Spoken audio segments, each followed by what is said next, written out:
Warahmatullahi wabarakatuh. Pada kesempatan hari ini saya akan menjelaskan simulasi skripsi yang merupakan tugas akhir dari mata kuliah metodologi penelitian yang diapangku oleh Ibu Oktriza. Dalam hal ini kami mengambil tema yaitu pengembangan sistem informasi sekolah berbasis web dengan metode waterfall. Studi kasus MA Al-Falah Al-Islami yang bertempat di Jerengi, Sampang. Jadi latar belakang dari penelitian kita ini ialah yang pertama, kita tahu untuk meningkatkan mutu sekolah, pengolahan data merupakan hal yang sangat perlu dilakukan demi kelancaran sekolah. Seperti pembenahan sekolah yang meliputi komponen-komponen sekolah itu sendiri, yang berupa kurikulum, program pengajaran, tenaga pendidikan, kesesuaian, dan lain sebagainya. Yang mana informasi yang dihasilkan ini sangat dibutuhkan oleh kepala sekolah sebagai bahan pertimbangan dalam mengambil keputusan guna meningkatkan mutu pendidikan sekolah. Gitu. Lah, tentunya dalam hal ini butuh namanya ketepatan waktu dan keakuratan data. Nah, berdasarkan penelitian yang penulis lakukan di MA Al-Falah Islami, pengolahan data guru dan siswa masih menggunakan sistem manual, yang mana masih dimungkinkan terjadi kesalahan informasi yang diakibatkan oleh kurangnya keakuratan pengolahan data dalam proses penyampaian informasi itu sendiri. Nah, berangkat dari hal ini, maka penulis meneroboskan sebuah media baru. Ya, media baru ya, media yang sangat berguna, yaitu sebuah media informasi berbasis web. Ya, yang mana diharapkan dengan media informasi berbasis web yang akan kita implementasikan di MA Al-Falah Al-Islami ini bisa memudahkan sekolah dalam memproses data informasi lebih efisien, akurat, dan tepat lagi. Nah, sedangkan metode yang perlu dilakukan yaitu dengan menggunakan metode waterfall, diharapkan dapat mengefisienkan dalam menyelesaikan penelitian yang dilakukan ini. Baik, tujuannya yaitu pertama tentunya untuk membangun informasi berbasis web untuk merancang sistem informasi data guru dan siswa. Yang kedua yaitu mengatasi sulitnya penyampaian informasi di MA Al-Falah Al-Islami yang sekarang masih menjadi kendala besar. Yang ketiga untuk membantu kepala dan guru dalam menyampaikan data sekolah. Ya, jadi agar data ini dapat diproses dengan cepat dan tepat. Nah, selanjutnya manfaat yang akan dihasilkan yaitu untuk mengembangkan media informasi di MA Al-Falah Islami lebih efektif dan efisien. Yang kedua, memudahkan pihak sekolah dalam memperoleh informasi yang dibutuhkan untuk mengambil data akademik yang lebih tepat dan akurat. Yang ketiga, menambah wawasan penulis dan juga pembaca tentang teknologi informasi, khususnya dalam membangun sistem informasi berbasis web. Inilah tujuan dan manfaat. Selanjutnya, profil sekolah MA Al-Falah Islami. Jadi MA Al-Falah Islami ini terletak di Jalan Bencelok, Kecamatan Jerengi, Kabupaten Sampang, Provinsi Jawa Timur, yang berdiri sejak tahun 1995 di bawah naungan Yayasan Pondok Pesantren Al-Falah Islami. Nah, Pondok Al-Falah, MA Al-Falah Islami ini dikepalai oleh Dr. Andes Kiai Haji Muhammad Samhaji, HRD MPD. Dr. Andes Kiai Muhammad Samhaji ini memimpin kepala sekolah ini sampai sekarang. Selanjutnya berhubungan dengan tinjauan pustaka dan landasan teori. Pertama kita akan mengenalkan tentang sistem. Jadi sistem ini adalah himpunan bagian-bagian atau komponen yang saling berkaitan dan secara bersama-sama berfungsi atau bergerak untuk mencapai suatu tujuan. Nah, sedangkan informasi itu sendiri adalah data yang telah diolah menjadi suatu bentuk yang berguna bagi penerima dan memiliki nilai bagi pengambilan keputusan saat ini atau di masa yang akan datang. Nah, ini sistem informasi. Di saat sistem informasi digabungkan, maka sebuah definisi mengatakan bahwa sebuah sistem yang terdiri dari pengumpulan, pemasukan, pemrosesan data, penyimpanan, pengolahan, pengendalian, dan pelaporan sehingga tercapai sebuah informasi yang mendukung pengambilan keputusan di dalam suatu organisasi untuk dapat mencapai sasaran dan tujuan. Jadi inilah sistem informasi diperuntukkan. Nah, selanjutnya sistem informasi sekolah, yaitu suatu sistem yang dirancang untuk menyimpan dan memproses semua informasi sekolah. Nah, jadi ini sistem informasi sekolah. Selanjutnya yaitu adalah aplikasi berbasis website, yaitu aplikasi yang dapat dijalankan langsung melalui web browser, bisa menggunakan internet ataupun intranet, dan tidak tergantung pada sistem operasi yang digunakan. Nah, jadi lebih simpel dan lebih efisien lagi dengan menggunakan aplikasi berbasis website ini. Nah, oke. Nah, selanjutnya dalam mengembangkan informasi tentunya kita butuh namanya pengolahan data.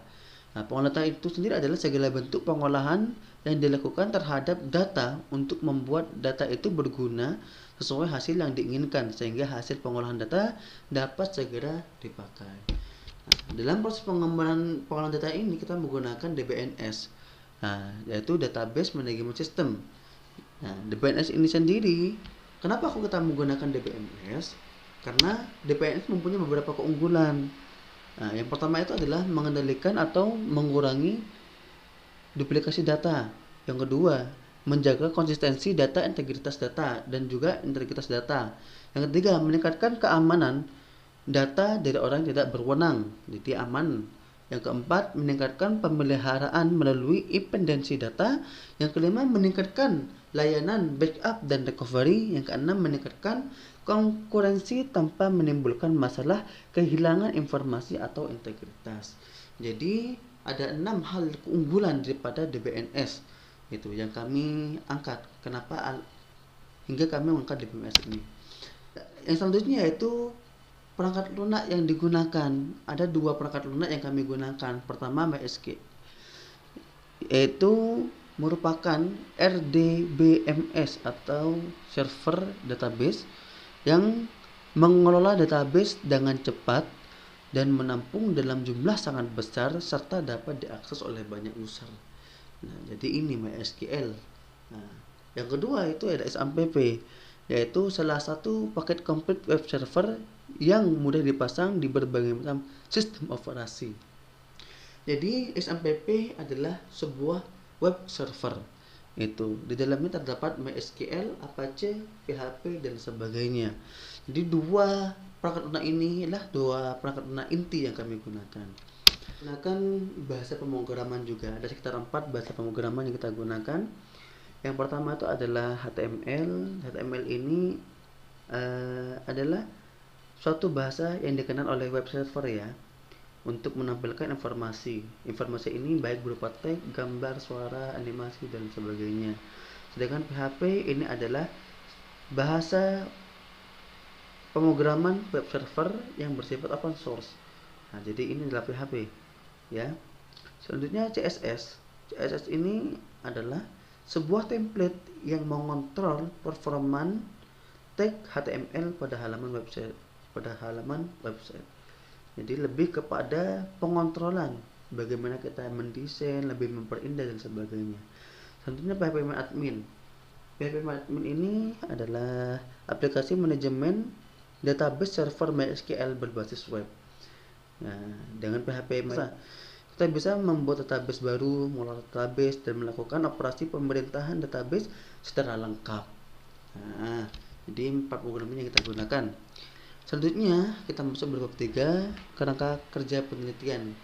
Nah, pertama, langkah-langkah yang kita laksanakan ialah pertama tahapan perencanaan, yang kedua kita mengumpulkan data, yang ketiga kita akan analisis sistem, lanjut pada perancangan sistem, lalu implementasi dan pengujian, serta setelah itu kita akan melaksanakan pembuatan laporan. Kita masuk pada tahapan pertama, yaitu tahapan perencanaan. Jadi dalam perencanaan ini ada sekitar 3-4 langkah ya. Pertama, kita identifikasi masalah. Yang kedua, kita menentukan judul. Setelah itu kita akan menentukan batasan masalah itu sendiri. Yang terakhir, kita akan menentukan tujuannya apa daripada pemecahan masalah yang telah kita tetapkan di situ. Lanjut pada selanjutnya, yaitu masuk pada langkah pengumpulan data. Dalam pengumpulan data ini ada 3 langkah yang kita laksanakan. Pertama, observasi, kita terjun lapangan. Setelah itu kita juga akan melaksanakan studi pustaka, mengumpulkan data-data dan data pustaka yang pas dalam penelitian kita. Yang ketiga, kita akan melaksanakan wawancara pada beberapa petugas ataupun guru ataupun pekerja yang ada di M.Alfa-Al-Islami nanti. Selanjutnya kita masuk pada analisis sistem. Jadi sistem di sini ada 2 sistem ya. Pertama, sistem lama, yaitu sistem yang sekarang digunakan oleh M.Alfa-Lah, yaitu sistem manual, yang mana selanjutnya kita akan mentransformasikan menjadi sistem baru, yaitu sistem yang berbasis web, yang mana di sini kita menggunakan PHP dan juga MySQL sebagai database-nya. Oke, selanjutnya kita masuk pada pengembangan atau perancangan sistem. Nah, dalam pengembangan sistem di sini kita menggunakan metode waterfall. Kenapa metode waterfall? Karena mempunyai beberapa keunggulan. Yang pertama, memang metode ini sangat sesuai dengan penulis yang ingin lakukan. Ya. Yang kedua, metode ini digunakan oleh para pengembang sistem. Kebanyakan digunakan oleh para pengembang sistem.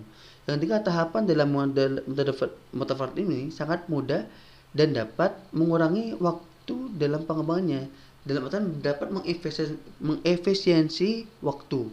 Nah, sedangkan yang terakhir adalah kebutuhan user akan dipenuhi di sini, karena dengan proses iterasi semua kebutuhan user akan diketahui oleh semua dengan adanya feedback daripada user itu sendiri. Sedangkan langkah-langkahnya ialah pertama, dalam metode waterfall ini kita akan mengadakan analisis kebutuhan, lanjut pada desain sistem, lanjut pada implementasi, lalu integrasi dan pengujian, yang terakhir adalah pemeliharaan. Nah, jadi metode ini kita flowchart. Nah, jadi perancangan proses ini sangat perlu yang kita gambarkan dalam bentuk flowchart. Selanjutnya kita masuk pada perancangan basis data. Nah, jadi dalam perancangan basis data, basis daripada data yang kita informasikan itu ada 3. Pertama, kita akan melaksanakan pengamatan terhadap sistem yang sedang dilaksanakan oleh M.Alfa-Al-Islami. Lalu kita akan melakukan identifikasi masalah yang terjadi pada sistem yang telah berjalan. Setelah langkah kedua ini selesai, maka kita akan lanjut pada langkah yang ketiga, yaitu pengumpulan permintaan user. Nah, sehingga output yang dihasilkan sesuai dengan apa yang diinginkan oleh user di situ. Selanjutnya, kita akan masuk pada perancangan antarmuka atau interface. Nah, perancangan antarmuka ini sangat diperlukan untuk mempermudah komunikasi antara sistem dengan user. Selanjutnya, yaitu setelah selesai, kita akan masuk pada sistem pemeliharaan. Karena tentunya ada beberapa faktor kenapa pemeliharaan ini masih kita lakukan. Yang pertama, mungkin sistem masih mendisahkan masalah-masalah yang tidak terdeteksi selama masa pengujian. Ada masalah yang masih ada. Yang kedua, pemeliharaan diperlukan karena perubahan bisnis atau lingkungan, atau ada pemerintahan kebutuhan oleh pemakai. Nah, ada dampak dari lingkungan atau perkembangan zaman, atau mungkin dari pemerintahan baru daripada user. Jadi kita masuk implementasi. Jadi dalam penerapannya, kita membutuhkan beberapa spesifikasi daripada software dan hardware yang support. Pertama, hardware, maka spesifikasinya ialah pertama, minimal prosesornya adalah Intel Pentium 4 dengan kecepatannya adalah 2,4 GHz. Yang kedua, memorinya sudah mencapai 520 MB, sedangkan hard disknya 500 GB. Sedangkan untuk perangkat lunaknya, pertama, platform kita menggunakan Windows 7. Bahasa pemrograman kita menggunakan PHP 4.1.1 dan DBMS-nya kita menggunakan MySQL 3.23.47. Sehingga web server kita menggunakan Apache, browsernya kita menggunakan Mozilla Firefox, dan server kita menggunakan localhost 2. Nah, selanjutnya kita masuk pada tahap pengujian. Nah, dalam tahap pengujian ini ada beberapa langkah yang kita laksanakan. Pertama yaitu adalah kita menggunakan pengujian metode black box. Metode ini yaitu pengujian dengan cara memberi data masukan pada rancangan sistem, kemudian melihat hasilnya.